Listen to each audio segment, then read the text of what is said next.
voice in the night. Hannah was sad because she had no children. She prayed, and God gave her a son, Samuel. She was very grateful, so she gave Samuel to God to serve him. Hannah left her little boy at the tabernacle with Eli, the priest. Samuel helped old blind Eli. He even slept in the tabernacle while Eli slept in a room nearby.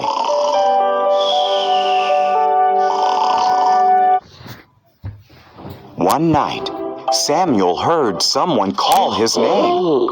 He got up and ran to Eli. "Here I am," he said. "I didn't call you," Eli grunted. "Go back to bed."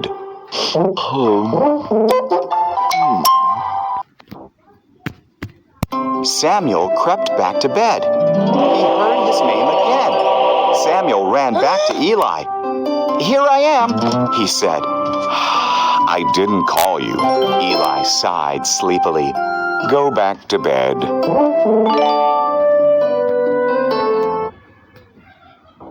After Samuel heard the voice a third time, Eli said it was the Lord. "If he calls again," said Eli, "say, 'Speak, Lord, your servant is listening.'" So Samuel did. "Samuel," God said, "can you be my prophet and pass my words faithfully on to my people?" "I can," said Samuel. And he did, until he was an old man.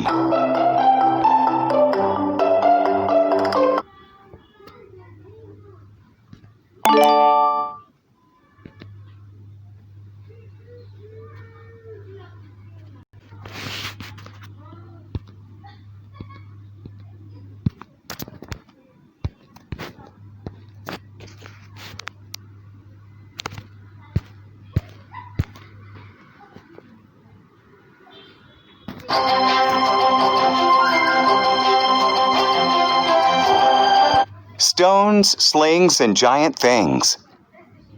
Israel's first king was named Saul. King Saul did not obey God. So God said to Samuel the prophet, "Find a man named Jesse. One of his sons will be the new king." Samuel found Jesse in Bethlehem. He looked at 7 of Jesse's sons. They looked handsome and strong. "Not them," God said. "I don't care about looks. I care about what's in a person's heart."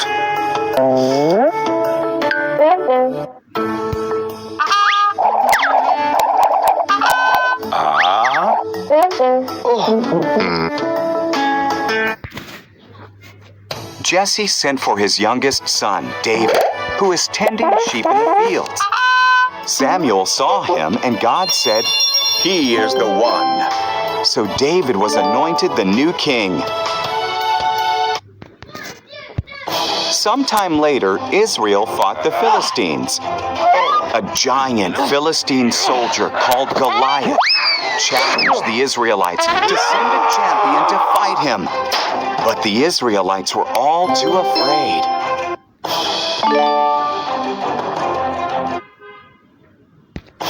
David brought food to his brothers in the army. He heard Goliath's challenge and was not afraid. "Who dare defy God's army?" asked David. "I will fight him." Surprised, King Saul offered David his armor. "No," said David. "God helped me kill wild beasts. He will help me against Goliath too." David took 5 stones and a sling. "Am I a dog?" Goliath roared. "You send this stick of a boy to fight me." "You have a spear," said David, "but I have the help of Israel's God."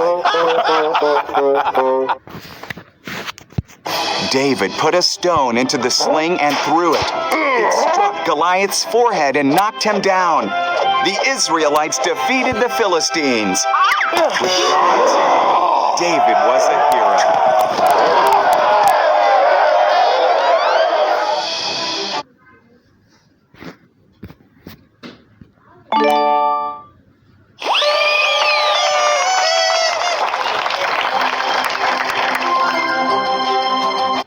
fire from heaven. David became a great king. Then his son Solomon reigned. After Solomon died, God's people had many bad kings. King Ahab was one of the worst. His wife, Jezebel, worshipped the false god Baal.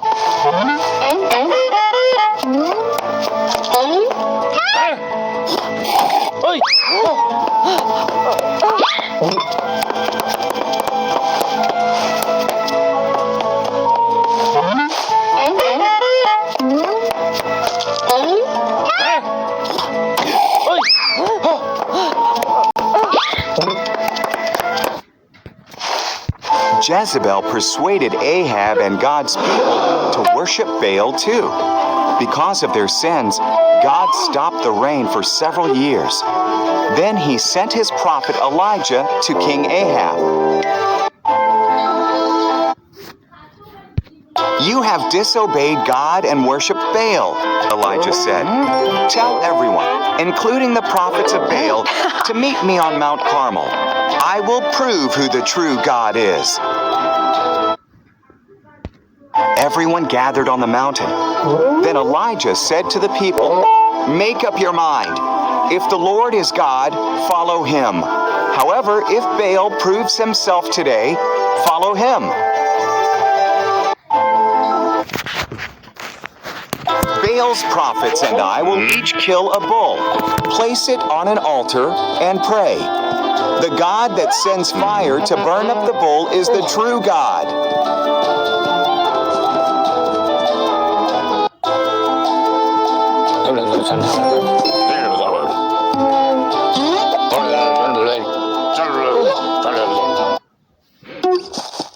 Baal's prophets went first. They prayed to Baal all morning. No fire came.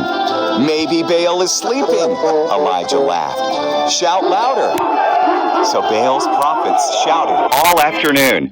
Still, nothing happened.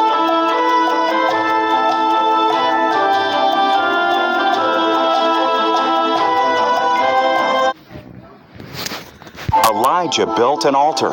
He put the bull and the wood on it. He dug a ditch around it. Then he had water poured over everything until the ditch was full.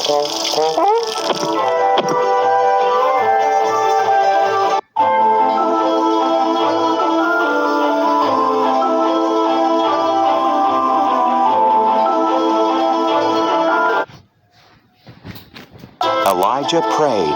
Immediately fire fell from heaven. It burned up the bull, the wood, the stones, and the water. The people bowed down and cried, "The Lord is God."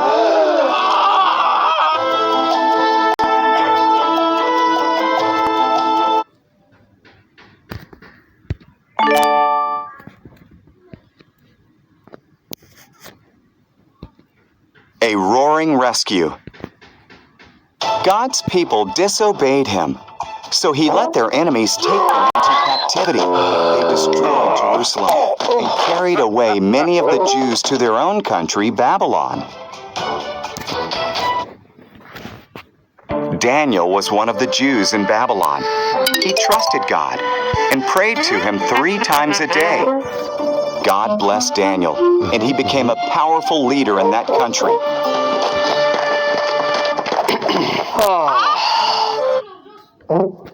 Some leaders were jealous of Daniel, so they made a new law. People could only pray to King Darius. Whoever disobeyed would be thrown into a lion's den. Darius agreed. Daniel still prayed to God and was arrested. Darius was sad. He liked Daniel. He realized he'd been tricked, but couldn't change the law. Daniel was thrown to the lions.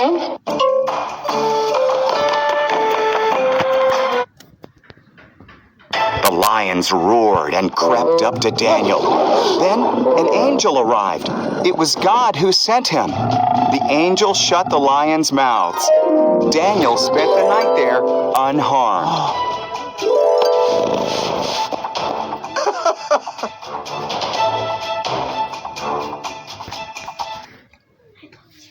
At daybreak, Darius went to see if Daniel was alive. God sent an angel to save me, Daniel said. The king was thrilled. Daniel was pulled out of the den.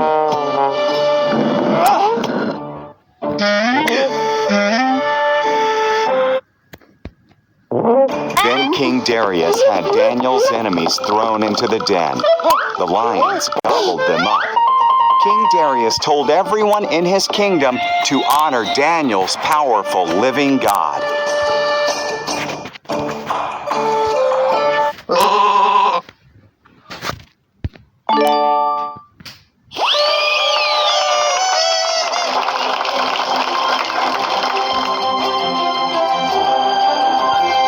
A roaring rescue. God's people disobeyed him, so he let their enemies take them into captivity. They destroyed Jerusalem and carried away many of the Jews to their own country, Babylon. Daniel was one of the Jews in Babylon. He trusted God and prayed to him 3 times a day. God blessed Daniel, and he became a powerful leader in that country.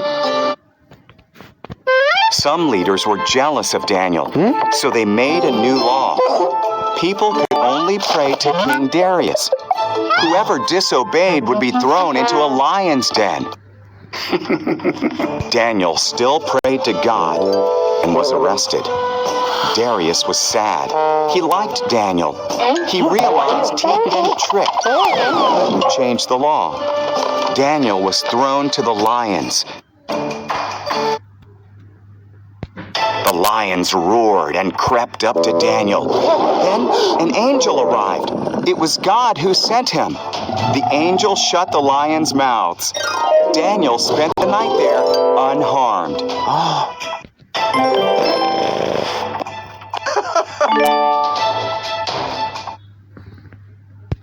At daybreak, Darius went to see if Daniel was alive. God sent an angel to save me, Daniel said. The king was thrilled. Daniel was pulled out of the den.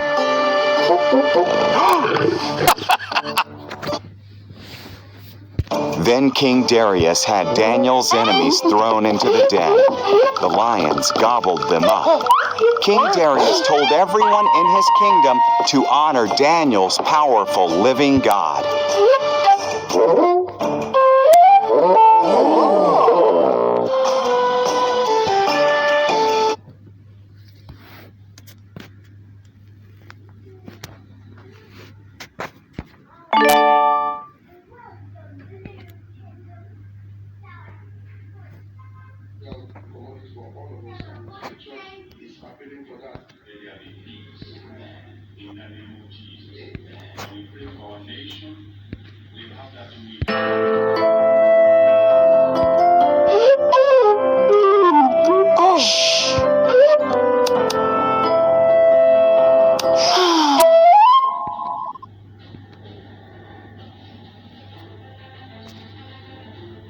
Even her husband, King Xerxes, didn't know her secret. Esther was Jewish. Esther's cousin Mordecai worked at the palace and looked out for her.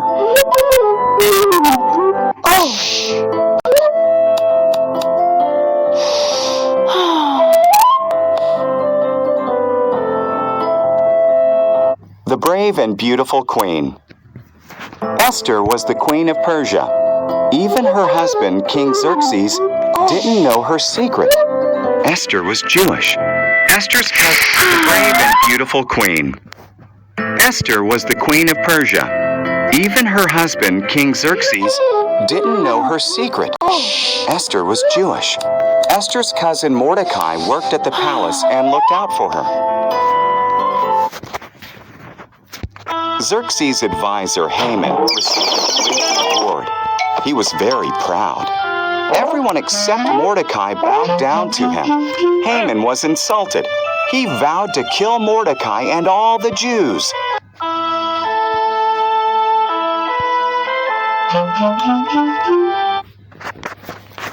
Haman told Xerxes that the Jews were dangerous and should die. Xerxes agreed and set a date to kill them. Mordecai was terrified and sent a message to Queen Esther. change the king's mind, said Mordecai. If I go to him without his invitation, he can have me killed, Esther replied. Perhaps you are made queen just for this moment, said Mordecai. Esther bravely agreed to try. She went to the throne room. King Xerxes was amazed by her beauty and invited her in. Can we have dinner with Haman? She asked.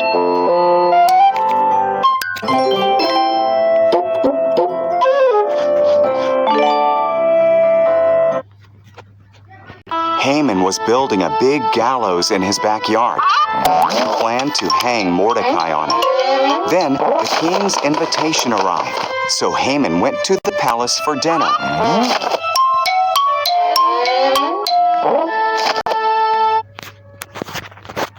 A man wants to kill me and my people, the Jews, Esther told Xerxes. Who would do such a thing? He asked. The evil Haman, Esther cried. Haman, guards, put him to death.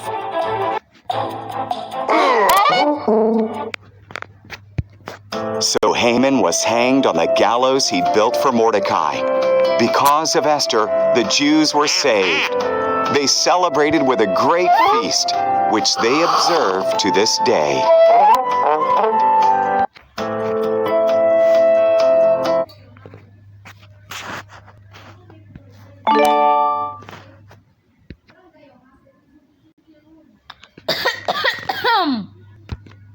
The walls go up. Nehemiah was the cupbearer to King Artaxerxes of Persia. Nehemiah heard that Jerusalem was in ruins and that his friends there were in trouble. He asked God to help them.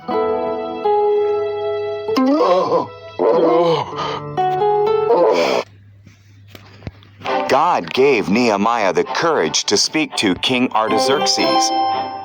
Nehemiah asked if he could go to Jerusalem and help them fix their walls. Artaxerxes agreed. Nehemiah left for Jerusalem.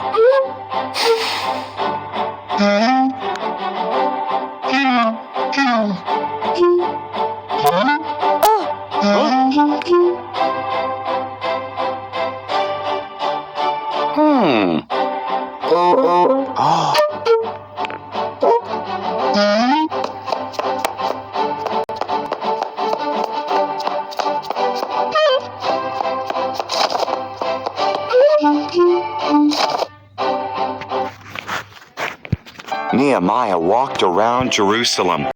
Things were even worse than he'd heard. This will be a big job, he told the people. But with God's help, we can rebuild these walls. Everyone worked in families and groups, fixing the gates first. They fixed the sheep gate, the fish gate, the dung gate, and the other gates. Then they started rebuilding the walls. First, their enemies laughed, but as the walls grew higher, those enemies prepared to attack. So God's people worked with a tool in one hand and a sword in the other. After just 52 days, the wall was finished. Ezra the priest read God's law to the people. They promised to obey God's law and praised him for protecting them. This is the first part of my video. You watch the second part of this challenges, Bible for Kids challenges video.